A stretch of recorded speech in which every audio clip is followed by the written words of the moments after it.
L'une des particularités de notre approche en matière d'optimisation des sites, c'est l'approche hands-on, comme disent les anglo-saxons, c'est-à-dire de mettre les mains dans le cambouis. Parce que l'une des principales difficultés qu'on rencontre aujourd'hui pour arriver à faire en sorte que les sites deviennent compatibles SEO, c'est pas trop de savoir en fait quelles sont les bonnes pratiques et quels sont les conseils à suivre pour avoir des bons résultats là-dessus. Le problème, c'est de savoir comment est-ce que ces conseils, on arrive à les appliquer sur une plateforme en particulier. Et là-dessus, il y a de très nombreuses, il y a très nombreux contextes techniques différents aujourd'hui. Voilà, il y a plusieurs types de plateformes, il y a plusieurs types de langages orientés serveurs qui servent à faire des sites e-commerce. Et il faut réussir, malgré tout, dans tous les cas, à optimiser les sites. Faisons un peu le point justement sur les difficultés que l'on rencontre lorsqu'on a un site e-commerce, qu'on a décidé de choisir une plateforme et que l'on essaye de suivre les conseils d'un référenceur. Et là, on est confronté à un certain nombre de difficultés. Alors, juste pour vous rappeler l'enjeu, de manière moyenne aujourd'hui, on considère que pour la plupart des sites e-commerce, l'essentiel des visites continuent de venir des moteurs de recherche. Donc là, si la société Conductor, qui est une agence marketing américaine, a récemment fait un sondage réunissant les statistiques d'un très grand nombre de sites, et sa conclusion c'était que dans la plupart de ces cas, donc la moyenne des visites apportées par le canal organique, donc les visites venant des moteurs de recherche, hors payant, donc hors AdWords, etc., c'était presque 50% des visites. Donc c'est juste pour vous dire à quel point, si on n'est pas capable d'optimiser un site sur ce canal-là, on perd quelque chose, on perd un potentiel. Et donc là, du coup, ça veut dire que pour les gens qui fabriquent des plateformes e-commerce, ils ont affaire en phase 2 à des e-commerçants qui sont tous persuadés que avoir une plateforme orientée, optimisée pour le SEO, c'est indispensable.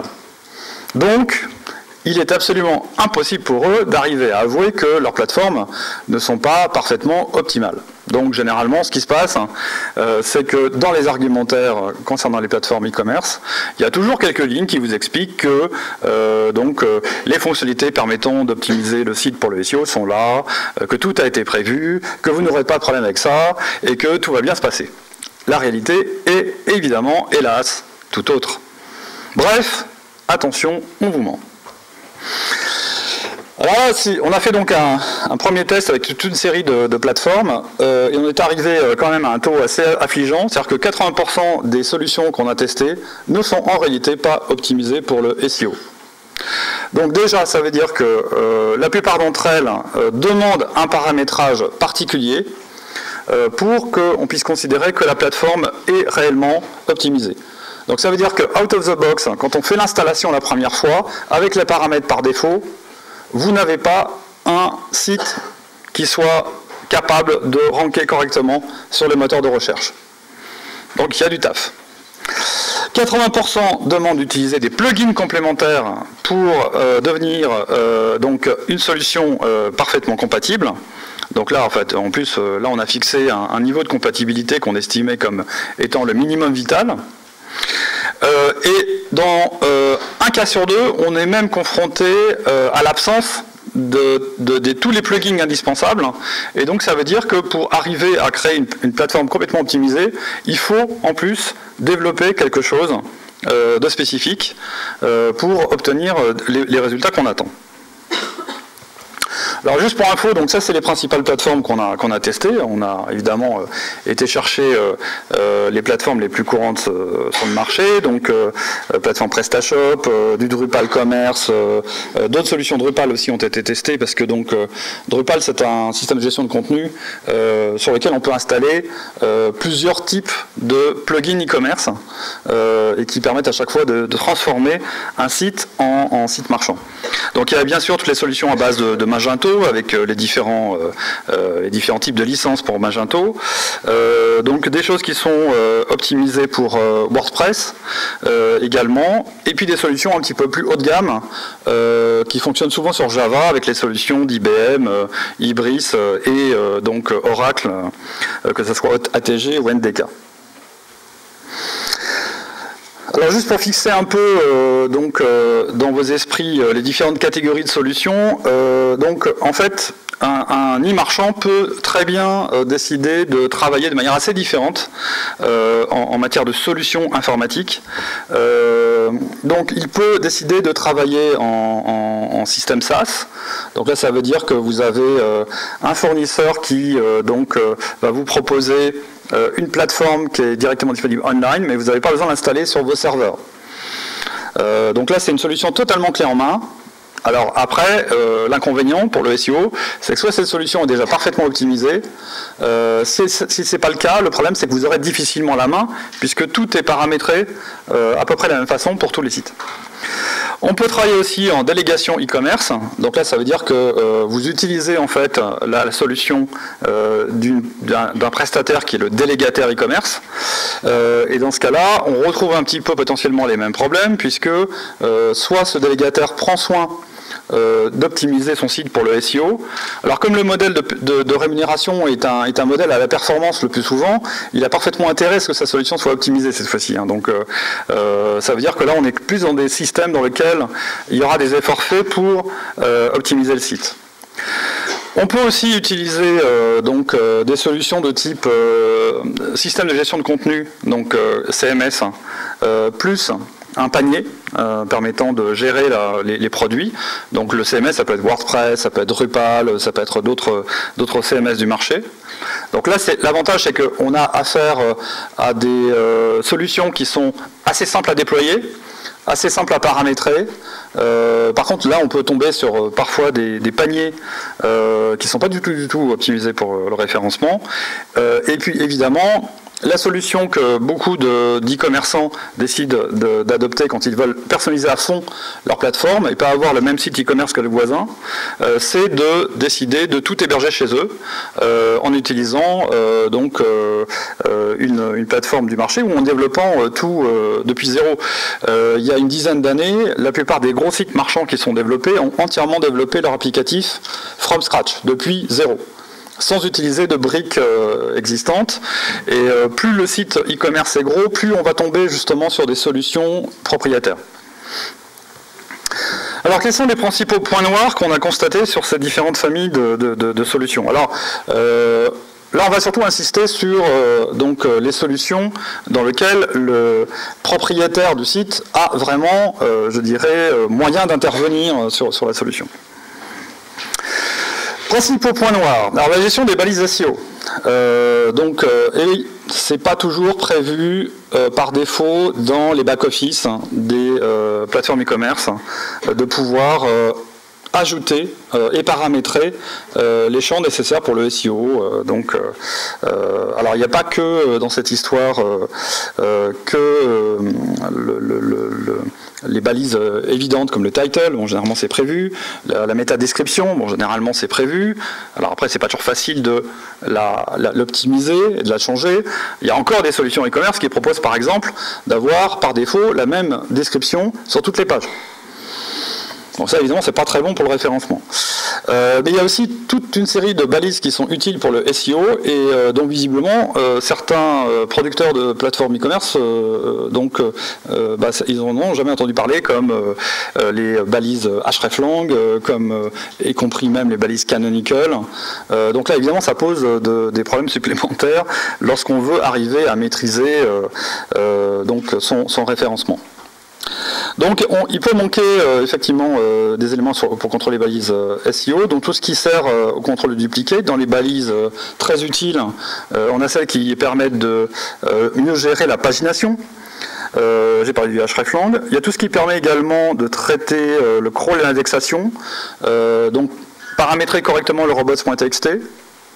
Il y a quelques solutions en fait qui ne donnent pas la possibilité de vraiment personnaliser comme on veut le robots.txt. La gestion des sitemaps, c'est souvent indigente, donc ça veut dire que il y a des choses très sophistiquées pour faire avec les sitemaps. Avec la plupart des solutions, on n'arrive pas à produire un sitemap plus complexe que la liste de base des URL du site. Les balises MetaTag robots sont évidemment très utiles pour le référencement. Ça permet de savoir, de faire savoir au moteur si on souhaite que, par exemple, la page doit être indexée ou pas. Bon, si ça n'est pas prévu dans la liste des balises auxquelles vous avez accès, c'est un peu gênant. Et puis également il y a la gestion des attributs nofollow qui permet d'indiquer au moteur s'ils doivent suivre un lien qu'ils trouvent sur les pages. Ensuite, l'un des problèmes qu'on rencontre en matière de référencement, on a absolument besoin d'un compte qui s'appelle le compte Google Webmaster Tools pour arriver à travailler, avoir des informations de la part de Google, échanger des messages, etc. Tiens, d'ailleurs, un petit sondage. Dans la salle, combien d'entre vous gèrent de près ou de loin un site web ? Bon, c'est pratiquement tout le monde. Donc, combien d'entre vous ont accès à leur compte Webmaster Tools ? Ah, c'est bien, ça progresse. On est proche de 100%. Ben oui, c'est absolument impossible de gérer un site aujourd'hui, notamment sur le canal du référencement, sans avoir accès au compte Webmaster Tools. Et là, donc, on peut aussi avoir besoin de gérer d'autres types de balises pour gérer l'identification du propriétaire. Deuxième point noir, c'est la gestion des URL. Bon, alors là, c'est incroyable de voir à quel point il y a des mythes comme ça qui sont répandus parmi les développeurs d'applications et qui font que, selon eux, le summum de l'optimisation pour un site en matière de référencement, c'est de réécrire les URL. Alors souvent, on a l'impression, quand on lit la doc, que selon les développeurs des plateformes, il faut et il suffit de réécrire les URL pour avoir un bon référencement. La réalité, c'est que c'est pas forcément nécessaire et que c'est en tout cas certainement pas suffisant. Bon, et qu'il y a certains modes de réécriture qui, au lieu d'améliorer, je dirais, la manière dont Google peut arriver à considérer vos URL, peut améliorer votre référencement, au lieu de ça, peuvent en fait conduire à des problèmes. Donc là, c'est clair que si on prend le premier cas que vous avez sur le slide, là, il s'avère qu'effectivement, c'est pas une syntaxe qui est très facile à comprendre pour un moteur, y compris même pour un humain. Et donc le deuxième exemple est une URL qui est beaucoup plus facile à comprendre pour un humain et pour les moteurs. Par contre, le troisième exemple, dans lequel on a une chaîne de paramètres, contrairement à une opinion communément répandue, ne pose plus aucun problème à des moteurs comme Google ou Bing. Ils sont très contents, ils comprennent parfaitement que vous avez une chaîne de couple attribut-valeur dans les paramètres. Puis même, il n'arrive pas à savoir quelle est la valeur d'un côté et quel est le champ de l'autre. Et en plus, on a des mots-clés dans cette URL qui peuvent également servir pour trouver si la page est pertinente ou pas sur un mot-clé. Donc, en plus de ça, en plus de proposer parfois des méthodes de réécriture qui sont un peu éloignées de l'optimum en matière de référencement, on a aussi donc souvent un problème, c'est qu'elle ne génère pas automatiquement la redirection de la syntaxe technique, celle qui est bourrée d'informations imbuvables pour l'internaute, vers la syntaxe réécrite. Donc ça veut dire que les redirections ne se font pas automatiquement. Donc là, dans ces cas-là, ça veut dire que vous n'avez pas du tout une situation optimale d'un point de vue référencement. Autre chose, parfois, les systèmes de réécriture sont très permissifs. C'est-à-dire que, grosso modo, vous pouvez mettre n'importe quel mot-clé dans l'URL. À partir du moment où vous avez l'identifiant du produit, par exemple, ça vous sortira toujours la page produit.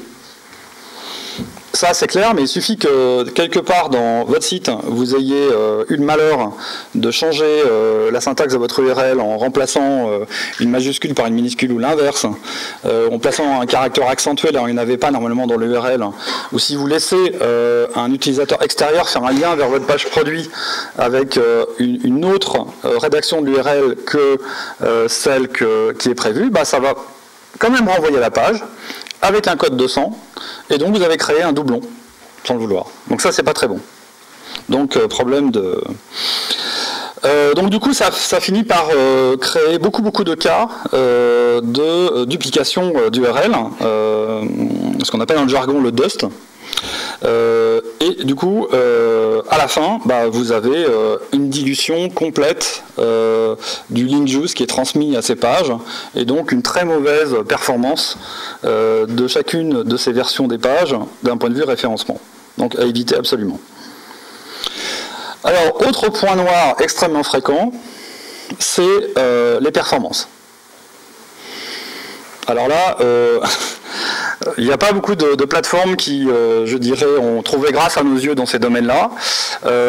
Donc, c'est-à-dire que là aussi, de la même façon, out of the box, sans prévoir de solution pour accélérer l'accès à l'information sur le site web, on a toujours des temps de téléchargement qui sont impactants d'un point de vue expérience utilisateur, et donc très mauvais également pour le référencement, parce que je rappelle que le temps de réponse, le temps de rendition dans le navigateur fait partie des critères qui officiellement sont utilisés par Google dans les classements. Alors non pas que ça a un impact énorme, mais ça existe, enfin, ça fait partie des critères de classement. Si vous avez aussi des temps de téléchargement du code des pages extrêmement longs, ça aura même tendance à modifier la manière dont Google explore les pages, et dans des cas extrêmes, quand Google a vraiment du mal à télécharger le code, il arrête de crawler ces pages-là et vous n'avez aucune chance qu'elle se positionne dans les moteurs. Donc le problème que l'on a, c'est que par défaut, ces outils génèrent souvent des pages assez lentes. Et il faut trouver des solutions, souvent par des reverse proxy, souvent par des systèmes de cache. Il faut souvent paramétrer de manière extrêmement fine les outils pour arriver à récupérer des temps de téléchargement des pages corrects. Et après, bon, on a aussi des solutions qui ont tendance, en termes de code généré, HTML, JavaScript, CSS, à produire un code qui est compliqué à exécuter et donc très lent à exécuter. Alors, autre problème classique, c'est constaté, c'est la problématique de la gestion des erreurs renvoyées par les serveurs web. Donc notamment, est-ce que ça renvoie bien une 404 ? Alors bon, on est encore tombé sur des cas de plateformes qui par défaut sont capables de renvoyer, alors ça arrive souvent avec les solutions e-commerce, donc ASP.NET, une page qui se dit être une page 404 mais qui ne renvoie pas un code 404. Donc voilà, ça c'est les solutions en question ont tendance par défaut à faire une redirection en 301 vers une page qui est redirigée en 302 vers une page sur laquelle il est marqué 404 mais qui est une page en 200. Bon, grand classique. Donc ensuite il y a le traitement de l'erreur interne, donc erreur 500, les redirections. Alors quel code est renvoyé? Alors là c'est le nombre de fois où ça renvoie par défaut un code 302, c'est juste affligeant. Même dans des cas dans lesquels la redirection est très clairement toujours permanente. Enfin bon, ça c'est un truc à corriger.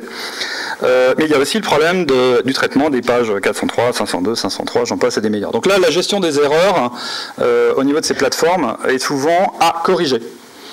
Donc là, parfois on y arrive en changeant les paramétrages, mais il faut savoir le faire évidemment.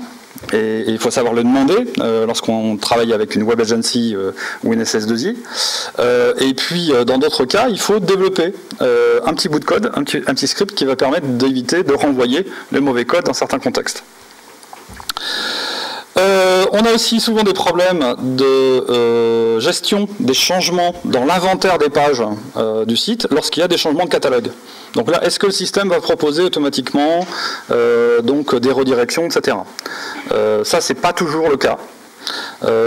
Et donc, il faut avoir la possibilité de pouvoir, dans ces cas-là, soit renvoyer des pages de type page d'erreur 404 lorsque le produit n'existe plus, mais qui va être capable aussi de faire des suggestions de produits équivalents.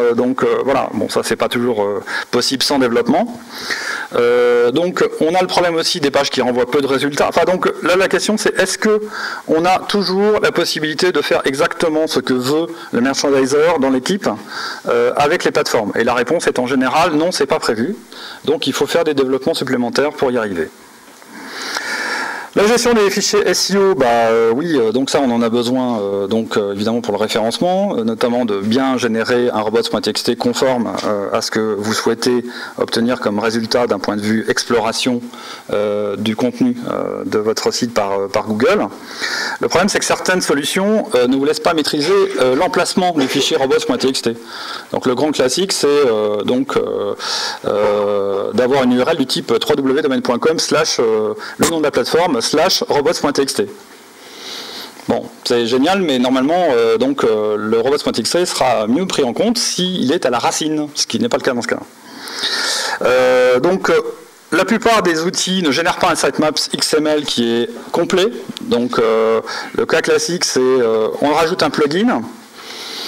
Donc, le système qui génère les sitemaps arrive en fait à développer la bonne liste d'URL pour tout ce qui est fait avec la plateforme normalement, mais pas avec le plugin. Donc ça c'est un élément à surveiller.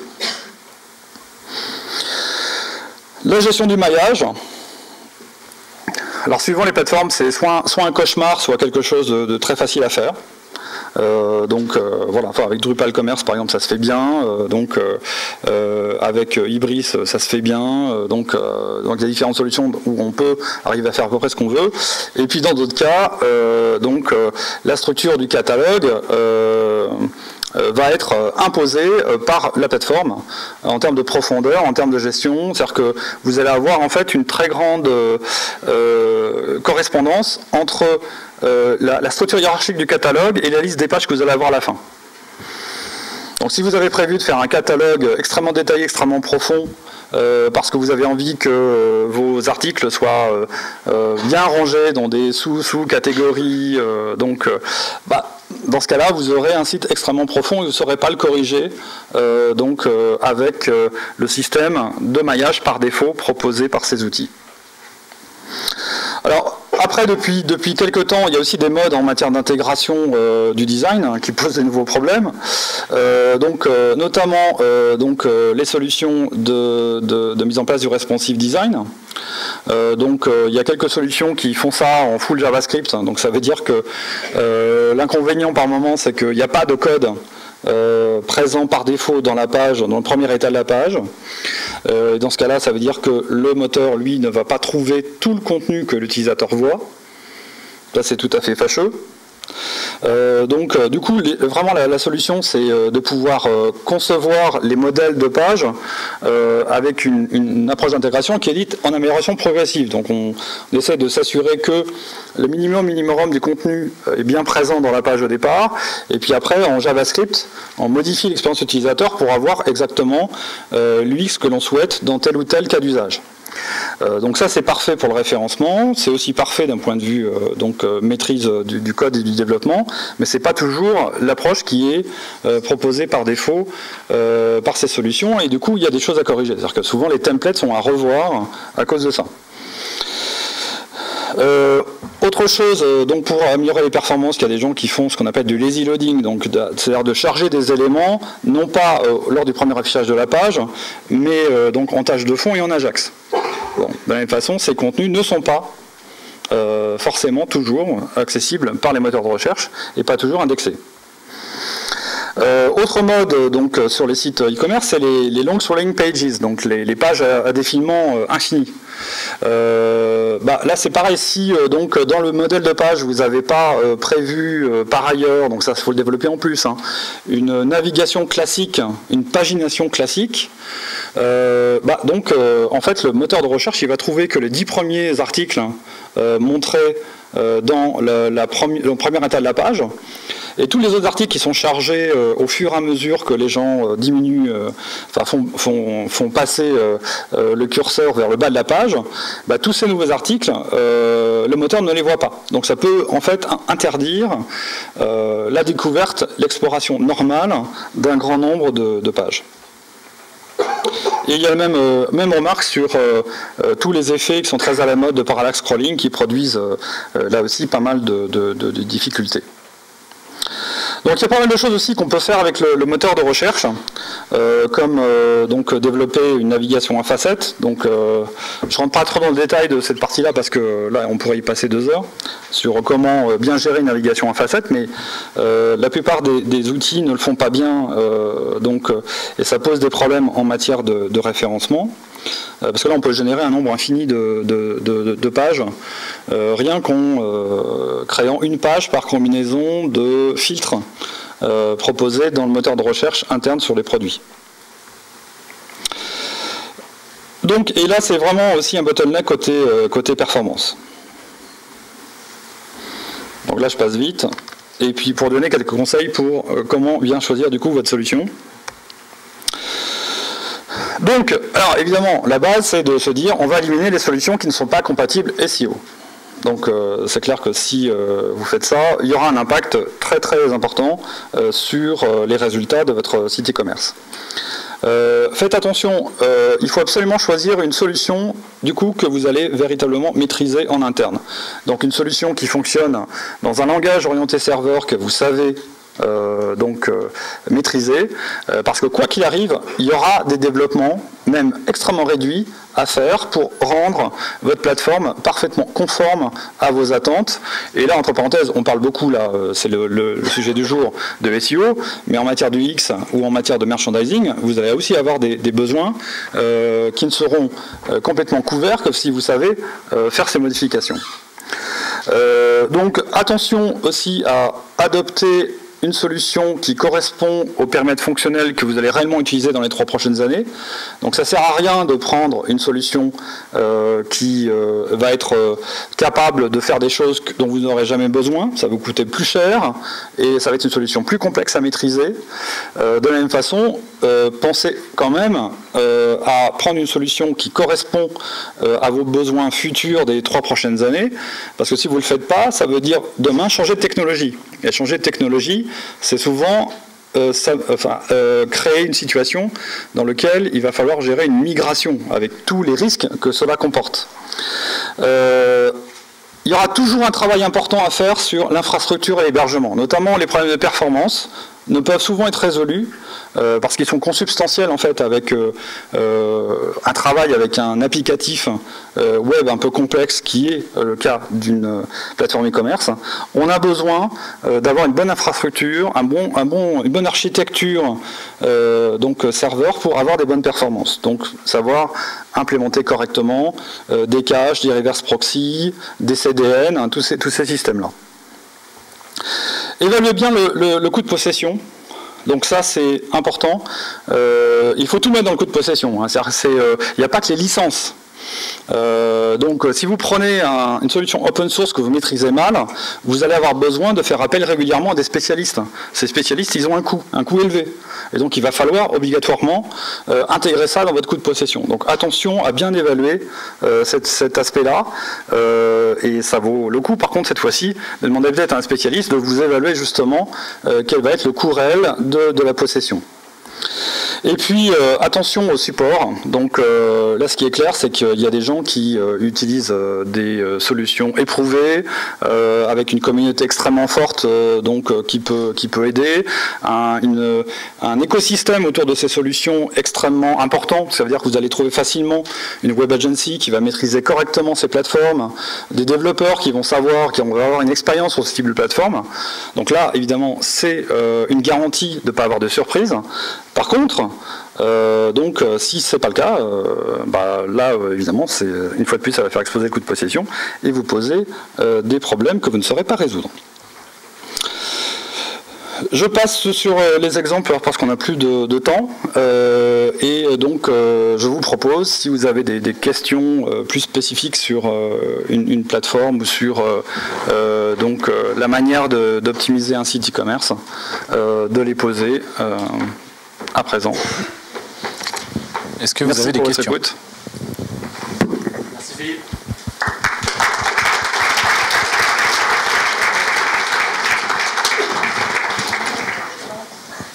Des questions?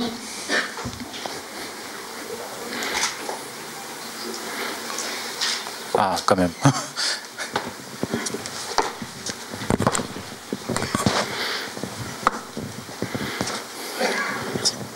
Bonjour. Bonjour. Vous avez testé la solution Telia? Donc, j'ai testé il y a très longtemps la solution Telia. Oui. D'accord. Pas la dernière, pas celle qui vient de sortir? Non, pas celle qui vient de sortir. Elle était à quel niveau, l'ancienne version, point de vue SEO? Alors, en fait, donc c'est intéressant comme sujet, ça, parce qu'on a affaire à une solution qui est parfaitement, souple et adaptable lorsqu'on sait justement travailler avec leur approche, et le système de template est parfaitement adaptable, par exemple, aux objectifs du SEO. Donc, c'est juste que il y a un petit travail d'apprentissage. Donc la courbe d'apprentissage par rapport à une solution comme Telia est souvent de nature à rebuter certains types de propriétaires de sites e-commerce. Par contre, c'est pas du tout une solution que je déconseillerais sur les critères de la compatibilité avec le référencement, puisque par principe, une solution comme ça, on peut parfaitement arriver à faire exactement ce qu'on veut en termes de code généré, et donc on peut arriver à obtenir un site parfaitement compatible. Bonjour, vous avez parlé d'hébergement, etc. Qu'en est-il des solutions en mode SaaS? Est-ce qu'elles tiennent la route ou pas? Alors, j'espère qu'il n'y a pas de gens qui représentent des sociétés et plateformes e-commerce en mode SaaS dans la pièce. Le problème, c'est que la plupart du temps, il y a toujours un détail qui cloche et qui rend la solution pas parfaitement idéale d'un point de vue SEO. Alors aujourd'hui, la plupart des gens qui proposent ces solutions ont souvent reçu des remarques de la part de leurs clients et donc on fait un travail pour améliorer leur solution. Mais le problème de ces solutions, c'est ça, c'est que souvent, il manque quelque chose, un détail. C'est pas forcément rédhibitoire. Les gens qui choisissent cette solution le font parce que ça apporte une très grande simplicité de gestion, une très grande fiabilité aussi, parce que ça reporte le risque d'indisponibilité sur un prestataire. Ils font aussi pas mal de travail, parfois sur les catalogues, etc. Mais voilà, c'est au détriment de la possibilité de vraiment tweaker, de régler sa plateforme aux petits oignons pour avoir une compatibilité SEO parfaite et des performances SEO parfaites. Est-ce qu'il y a d'autres questions? Tout le monde maîtrise à fond toutes les plateformes e-commerce? Ah non. Une petite question sur... vous ne citeriez pas spécialement d'exemple, mais peut-être PrestaShop qui est beaucoup utilisé. Si vous pouvez nous faire un petit raccourci, un petit résumé de vos appréciations. Alors, PrestaShop, on va être dans le cas des plateformes qui, par défaut, ne sont pas parfaitement optimisées. Donc, pour lesquelles il y a un travail à faire. Déjà, il faut connaître les plugins qu'il faut ajouter à PrestaShop pour arriver à un résultat correct. Et lorsqu'on va encore plus loin, il manque effectivement 2 ou 3 choses, comme les supports corrects de certaines balises SEO, pour dire c'est parfaitement référençable. Mais soyons clairs, optimiser des sites PrestaShop, ça c'est des choses que beaucoup de référenceurs ont eu l'occasion de faire, et c'est loin d'être impossible. C'est donc parfaitement réalisable et c'est même relativement facile. Enfin, donc c'est pas le problème. Après la question c'est est-ce qu'un e-commerçant qui lui n'a pas les ressources techniques suffisantes pour avoir une solution parfaitement optimisée, aura donc tout le bénéfice qu'il peut attendre d'une solution comme ça. Là, c'est un peu plus difficile. Il y a quand même un petit peu de travail de spécialiste à faire, même sur une solution PrestaShop, qui effectivement a été quand même très très améliorée au fil du temps en matière de support des fonctionnalités SEO et des problématiques SEO. Pour rebondir sur la question, justement, quel plugin vous conseillez pour PrestaShop? Alors ça c'est une question. Donc, il y en a. Enfin, le problème, c'est qu'il y a des plugins qui sont, je dirais, très très répandus, qui souvent remplissent la plupart des fonctionnalités. Et puis après, il y a des choses plus spécialisées que certaines sociétés spécialisées proposent et qui remplissent d'autres secteurs. Donc là-dessus. Là, on pourra en discuter, je pense, en aparté dans l'après-midi. Le problème, c'est que je ne veux pas en citer en particulier parce que ça serait donner l'impression que les autres sont pas bons, etc. Il y a un problème de contexte suivant le besoin réel du site e-commerce. Et voilà, certaines solutions sont plus coûteuses que d'autres. Et c'est pas pour autant qu'il ne faut pas les adopter.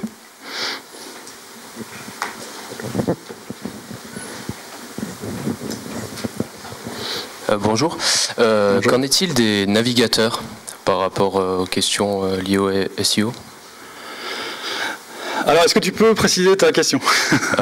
Par exemple, si on a une société donc internationale, on sait que tel ou tel navigateur peut être utilisé sur différentes zones géographiques. Oui. Est-ce qu'il existe des solutions qui sont plus multi-navigateurs et des solutions mono-navigateurs, par exemple? Pas vraiment.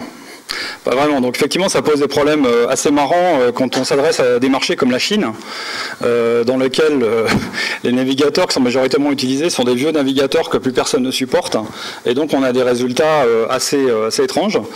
Oui, là on est typiquement dans un cas dans lequel il y a des développements particuliers à faire, parce que souvent, pour ces marchés-là, il faut réaliser une version spécifique, donc détecter d'où viennent les visites et quel est le navigateur, et proposer quelque chose qui nativement ne serait pas une page proposée par cette plateforme-là. Donc ça crée effectivement une complexité. Dès qu'on commence à attaquer l'aspect international, soyons clairs, là j'ai pas trop développé cette partie-là parce que ça concerne que une minorité de sites, mais beaucoup de plateformes e-commerce sont prises en défaut. Alors que le support correct de multilinguisme, donc il y a quand même des progrès à faire dans pas mal de cas. Bonjour. Alors ma question va tourner autour de Power Boutique. Je suis ici. Ah oui, ne voyez pas. Donc on tournera autour de Power Boutique. Est-ce qu'on peut considérer que c'est une solution SEO friendly? Parce que bon, il y a quand même certains paramètres qu'on peut régler. Oui. Donc automatisation des titles avec des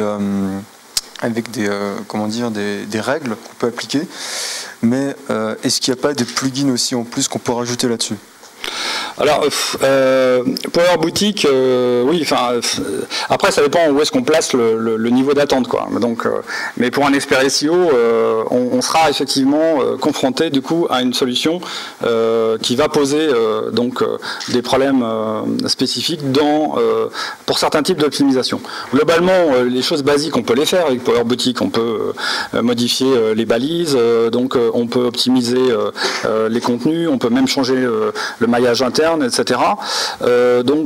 Effectivement, avec l'ajout de plugins, on va réussir à obtenir quelque chose de correct. Après, là, par exemple, si on parlait du multilinguisme, voilà, là, il y a plein de petits détails qui ne sont pas prévus. En fait, d'une manière générale, dès lors qu'on a affaire à des solutions qui se veulent simples à utiliser pour le webmaster, et ça, du coup, c'est pas une critique que je fais aux gens qui ont conçu les applications, c'est que ça va avec le projet.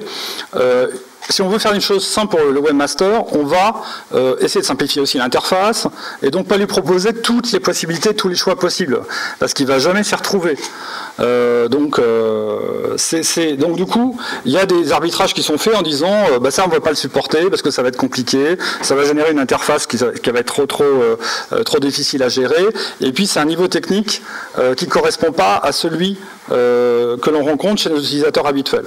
Et donc c'est ça le problème que l'on rencontre avec ce type d'applications qui sont vraiment faites pour des e-marchands qui ont un niveau en technique qui est relativement fruste. Et donc dans ces cas-là, souvent ça correspond totalement à leurs besoins, parce que de toute façon ils n'auront jamais besoin des fonctionnalités avancées qu'on a évoquées là. Donc pourquoi pas Power Boutique dans ce contexte-là, évidemment. Oui, quand on veut faire du streaming, ici on est au Carrefour d'Europe en 5 langues, comment on fait? Quand vous voulez faire du streaming, pardon? Du streaming en 5 langues. Oui. Comment on fait? Alors, là vous parlez de quoi? De vidéo en 5 langues? Écrit, de l'oral et de la vidéo. Écrit, oral et vidéo. Alors là, il faudrait une autre conférence pour expliquer comment est-ce qu'on gère les contenus internationaux. Je pense qu'on n'a pas trop le temps. Mais donc oui, effectivement, dans ces cas-là, il y a toute une série de précautions à prendre pour s'assurer que, d'une part, Google va réussir. Alors c'est peut-être d'ailleurs le sujet d'une des conférences qui ne va pas tarder à venir. C'est la suivante. Donc je pense que le mieux, c'est de reposer la question derrière, parce que ça sera d'actualité. Puisque là, on va justement parler de la manière de gérer les problèmes de sites multilingues, internationaux, etc. Et donc, les solutions qui vont être présentées sont très proches de celles qui conviennent pour votre cas, le fait d'avoir un contenu multilingue à proposer. Oui, bonjour. Oui. Si on considère que le contenu est toujours roi, est-ce qu'il y a des solutions avec lesquelles c'est pas forcément vrai, ou des solutions où l'aspect technique prend l'avantage sur le contenu en fait? Alors oui, je dirais il y a un des problèmes que posent beaucoup de solutions, beaucoup de plateformes e-commerce, c'est le cas d'un marchand qui a envie non pas de faire juste une présentation de son catalogue et de vendre en ligne avec des fiches produits, des listes de produits, des pages rubriques, etc., mais qu'il a envie en plus d'ajouter un contenu actualisé sur son univers de produits, etc. Voilà. Donc comment je fais pour avoir un site mixte qui, sur certaines pages, relève complètement du site éditorial et sur d'autres pages d'un site marchand. Là, souvent on sort les rames pour arriver à le faire bien. Soit on essaye de faire une combinaison avec un site WordPress d'un côté et puis un site e-commerce de l'autre, mais généralement les plateformes e-commerce ne savent pas facilement gérer des pages de contenu. Donc c'est pas forcément dans le périmètre fonctionnel qui a été défini au départ, et du coup il y a des manques là-dessus qu'il faut combler par un peu de développement ou l'utilisation d'autres plateformes. Merci Philippe. On peut l'applaudir, je pense.